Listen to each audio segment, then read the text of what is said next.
No, you know what I mean? Alright, what's up you guys? Slim here at YCS Salt Lake with my boy Asian Persuasion, you already know. And we are here with That's what you meant. I thought you meant like, the BLING BLAU. Mr. Bling BLAU himself. The BLING BLAU. The Bling BLAU. Bling BLAU. So, I got top 32 at the YCS. I played a deck I've been playing for the last month and a half. Mekk-Knight Invoked. In my opinion, I hate pendulum decks, so that's the reason why I didn't want to play it. But I think this deck's very fun, interactive. It rewards column placement very well. It's a fun deck. I absolutely love it. So I lost in top 32. I didn't see Alistair, even though I play 9. Only reason, but yeah, it was still fun. It was still a fun event. I went 7-2-1. I drew against a 60 card deck. I lost to a 60 card deck. And I lost to another pendulum deck. 60 card decks are real. They're very real. Alright, let's see the shout out Eden for these amazing tokens. I know I still have them. You're never getting them back. 3 Alistair. Well, we play 9, so let's just get these out the way. Yeah, these are staple. Reason why you lose if you don't see them. Weird. Then the Mekk-Knight, 3 purple. This is my favorite one. It's the most interactive, other than Blue Sky and Indigo. This is the ratio. I didn't play Red Moon because it doesn't do anything turn 1, and I know it's a name, but like it's sort of a Garnet in a way, going first, and it's very hard to like manipulate it so that it produces advantage going second. So I just didn't want to play it, but definitely purple's the best one because it moves other Mekk-Knights out of zones in order for you to keep pushing with the other Mekk-Knights, and it's just a body that keeps recurring whatever one you banish. So it's just, if your opponent doesn't stop it, it produces so much advantage. And then Blue Sky, this rewards you for your opponent playing pad and just placing cards in the same column. So you just search both of these off with the summon. But the Mekk-Knights are very good. It fulfills the requirements of the Invoke deck because they're all light and they're big beaters. So it definitely helps in that aspect. Doing this on the shirt is really weird. The hand traps, we play Hand Trap City, 3 Ash, 3 Ogre. Shout out to my room for putting Drolls in there. I was playing Valor, but we realized Valor sucks, so this is definitely a lot better in the Pendulum deck because it essentially stops them, where Valor, they keep the Electromite, and it keeps the zones, so this is just a lot better overall. And there was a lot of Draco here, so this hurt them a lot more, obviously. And then I played Gamma. It's just another hand trap. It's another light. Essentially replaced Valor in the sense that it's a light. And it came up a lot to where I would activate Terraforming or map Mind Control against a Pendulum board and then try to negate it, and I negate it with Gamma, and it just produced so much advantage. He wanted to take this out at one point. I did. I almost told to take it out. Valor sucks. Yeah. Good thing I listened.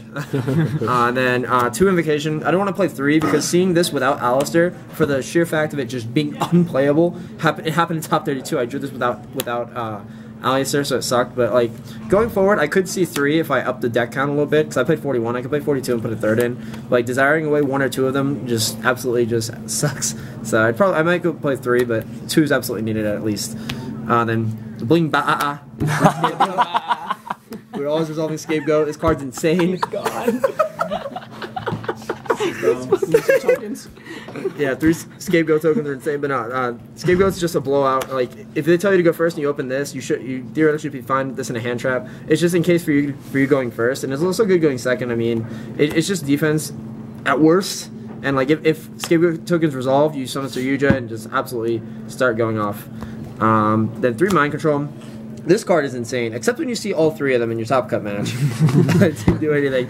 But yeah, this card's absolutely insane. You can set it and then summon a Mekk-Knight and then just take control of something else and then link away with it. This card should not be at 3. I think this card is just unreal, and especially in this deck. And then 2 Desires. It says draw 2. I didn't like 3 because I'm not resolving 2 of them. I don't care what anybody says. 2 evenly because there was a lot of Draco there, and it sort of was subpar even. Like Marcus explained in his profile, it was just somewhat underwhelming, especially against Pendulum, because they'll just leave their best card on the board, and you still have to out that card with the other cards in your hand. But it's needed against the Draco deck. There was a lot of Draco decks, so that's the only reason why I'd main it. Usually I'd side it, but of course just for this event I'd main it. Again, 41 card main, extra. 3 Mekba, it came up. A lot of people just like playing 2 for some reason. Their fear of cherries, but like 3 comes up in the grind games, like in the mirror sometimes, especially against the Draco decks that just grind out your Mekbas because they can just tribute over a trap and pop it, and you have no way of stopping that. So 3 is definitely needed in that aspect. Played 1 Purg. people play 2. I see that, like, yeah, they want to summon it again off of the other perg, but, like, if you're summoning perg, you're going for game at that point. So there's no real need for a second one at that aspect.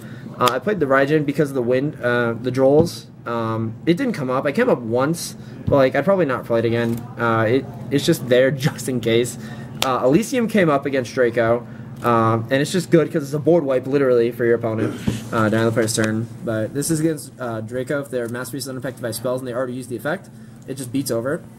And then Omega, I was about to not play this. The room smacked some sense into me. Shout out to Elise, Ed, and Marcus for explaining to me about this. This came up at least like 10 times throughout the tournament. It was absolutely insane. Because you can summon Ghost Ogre and synchro with the Mekk-Knight, and then it clears up space for another Mekk-Knight summon. So it's absolutely insane. And you play Gamma. And I do play Gamma, yeah. Gamma, bro. Yep. And then Link Rebo, Link Spider.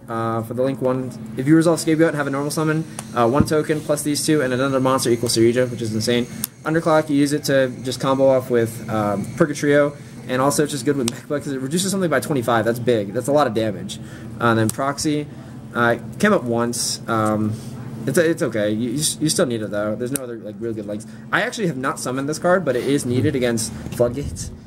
Decode is insane. I love this card. Borload, obviously, and then Sarija, best Link monster in the game. I don't care what anybody says. This card has to get banned. Shout out to Patrick James. That guy knows what he's on. Then side deck, Kaiju package against. Well, this isn't really against the Masterpiece deck, but these are. I just want to see this against any 60 card variants. This is just a blowout, insane. And also it combos well with Gamma because Gamma negates Ash, but even though they get destroyed, it still makes sure this resolves. But these are needed against the Masterpiece deck. 2 Falsadina. This was against the Mirror, and anything that just could not beat over it. Shout out to Julie, one of my best friends, that let me these. This card is insane against the Mirror. I didn't even play against the Mirror. I'm so upset. I didn't even get to side these, but this is for the Mirror. It's literally a blowout. They have to just set Alistair and tribute over it with Blue Sky. That's the only out. But at that point, I also side 3 Chalice to go with it. This way I can turn it off during my turn, go off, and then it's effect again on their turn. So this is just insane in the Mirror. These were also good against the Zexal deck that was around. This card just absolutely destroys the Zexal deck.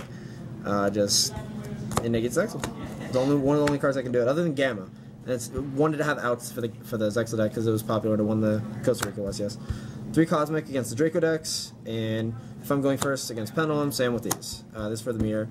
Usually, I still blind second going into game 2 and 3, unless if I lost against Pendulum, or if I beat Pendulum, knowing if they're good or not, they're going to make me go first. I just always side these in, and I usually keep these for knowing if I go first or second, but these are definitely always coming in my deck post game 2 and 3. That's it. Yeah, so shout outs, bro. Shout out to the team, Titan Esports. You already know, MetaMats, best sponsors. Shout out to Marcus, Cody, Elise, Blair, and Ed. They all kept me going. They got me bad. Let's see if I can do it. Abe! Shout out to Joe, my bling brother. You already know him. One of my favorite people on this earth. Shout out to Marcus again. He kept me going throughout this event. I was X2-1 already in like round 6. Oh my god. I just didn't really want to play, but he kept me going. He's gonna drop. He's like, I can't top. I'm like, stop. You can't. And then they convinced me that X2-1s could top. All of them topped, which was crazy. Yeah. And shout out to all the Flirties that kept me going. They were pushing me to keep going. But I love you all.